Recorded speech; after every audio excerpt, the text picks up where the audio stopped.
السلام عليكم في قناة ميرولو تيوب. أعلم أني سحبت سحبة قوية، لكن تبريري أني فقدت الشغف.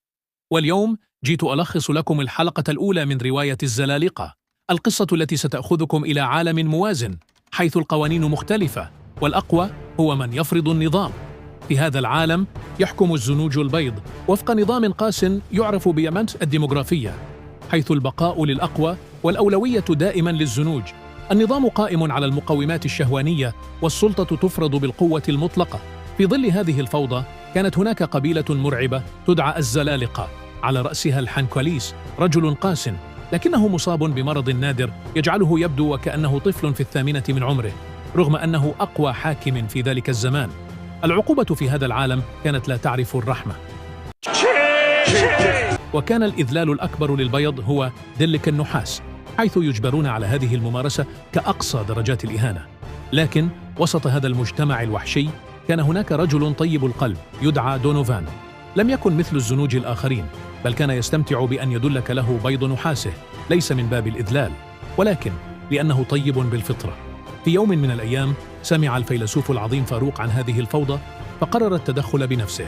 ذهب إلى الحنكليس ومعه الأمير غاست ابن ملك البيض، الرجل الذي ولد ليكون ملكاً لكنه لم يكن سوى عبد في هذا النظام.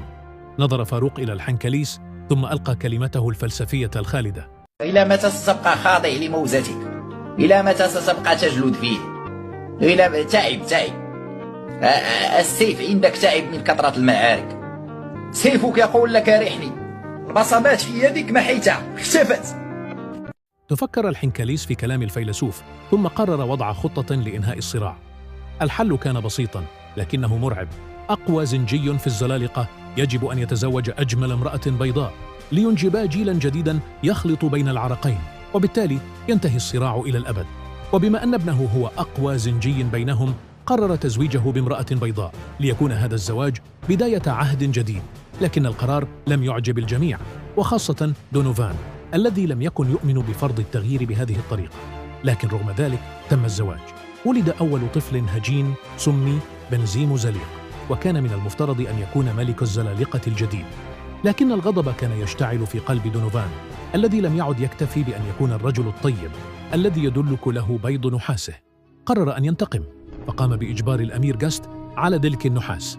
عندما سمع الحنكليس بهذه الجريمة غضب بشدة وأمر بإعدام دونوفان. لكن كان هناك خيار آخر، إما أن يكفر عن ذنبه بدلك نحاس أحد البيض، أو يتحول إلى مخلوق رحمة، وهو كائن مشوه يتم استخدامه كأداة للسخرية في عالم الديموغرافية.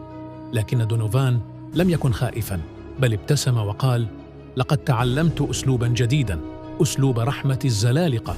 هذا الأسلوب لم يكن شيئاً عادياً، بل كان الأسلوب القتالي الأول في تاريخ الديموغرافية، والذي اخترعه مؤسس النظام نفسه، الأسطورة فهد سال، أول زنجي أسس هذا النظام الوحشي.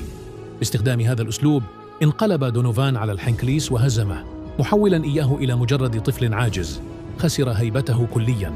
ومع انهيار حكمه بدأ كل شيء يتغير.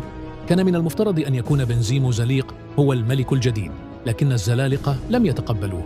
كانوا يرفضون فكرة أن يحكمهم شخص يحمل دماء البيض حتى لو كان نصفه زنجياً. وهكذا اشتعلت ثورة الزلالقة وانقلبوا على كل شيء. النظام انهار، الديموغرافية تزعزعت، والحنكليس لم يعد سوى طفل ضعيف يشاهد عالمه يسقط أمام عينيه. وفي وسط هذا الخراب وقف دونوفان ينظر إلى الفوضى التي صنعها، بينما كان في أعماقه يعرف أن هذه لم تكن النهاية، بل مجرد بداية جديدة. ترقب الجزء الثاني من القصة. لا تنسوا الإعجاب بالفيديو، الاشتراك بالقناة، وتفعيل الجرس ليصلكم الجديد. والسلام عليكم ورحمة الله تعالى وبركاته.